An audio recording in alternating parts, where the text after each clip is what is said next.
after being scratched by radioactive buckthorn, bitten by a radioactive emerald ash borer, and periodically slipping and falling into radioactive recycling bins, mild-mannered Johnny Burnsville was transformed into Sustainability Man.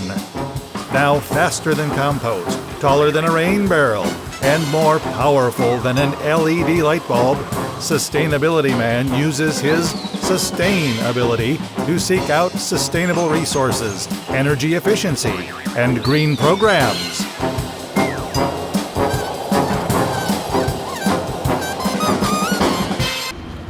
I am Sustainability Man. I have come to Burnsville in search of green projects and sustainable resources.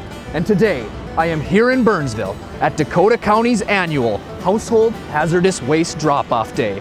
And I am joined by Recycling Coordinator for Burnsville and Dakota Valley Recycling, Lee Behrens. Lee Behrens, thank you so much for being here today. Thanks for having me. Now, Lee, this is obviously a very popular event held by Dakota County and the city of Burnsville each year. But before we talk about what is taking place, why don't you tell Sustainability Man a little bit about Dakota Valley Recycling? Sure. So I work for Dakota Valley Recycling, which is the shared city recycling department for the cities of Burnsville as well as the cities of Egan and Apple Valley. We provide programming and education for residents and businesses and schools in those three communities.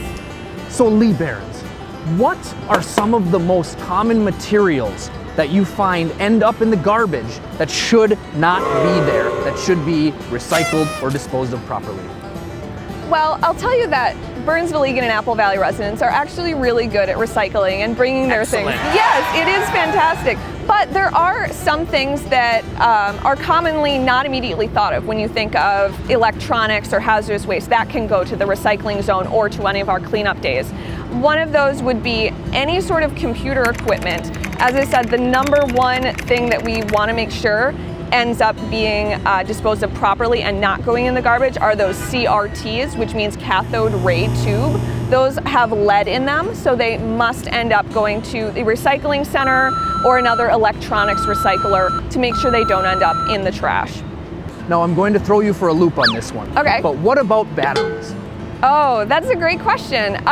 So there are several types of batteries that absolutely must be recycled just because they do have hazardous components. So that would be any sort of rechargeable battery or button battery, so the ones that are in your watches or hearing aids. And then cell phone batteries are the other one. They must be recycled and they can be brought to the recycling zone free of charge. Now, the one-time use batteries, like your AA batteries and things like that, those aren't necessarily toxic. They're just an alkaline battery.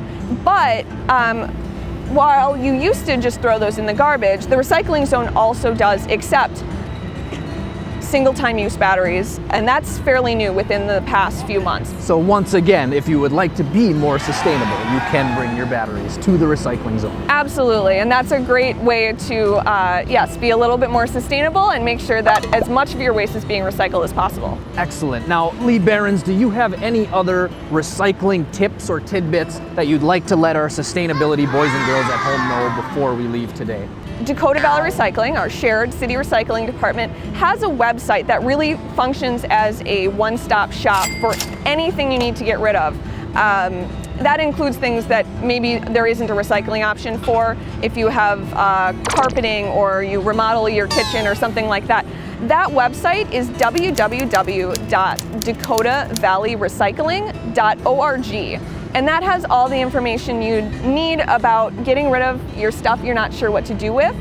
We also post all of our events. Any sort of cleanup day like this is going to be on the website, our shoe recycling event, and then any other sort of tidbits or knowledge that we'd like to share with the community, we put on that website. And so we'd love for our residents to visit our website frequently and learn more about recycling in our community. Lee Behrens, Recycling Coordinator for the City of Burnsville and Dakota Valley Recycling, thank you so much for joining me here today. It's been a pleasure, thanks. And now my sustainability sense tells me that I must be off.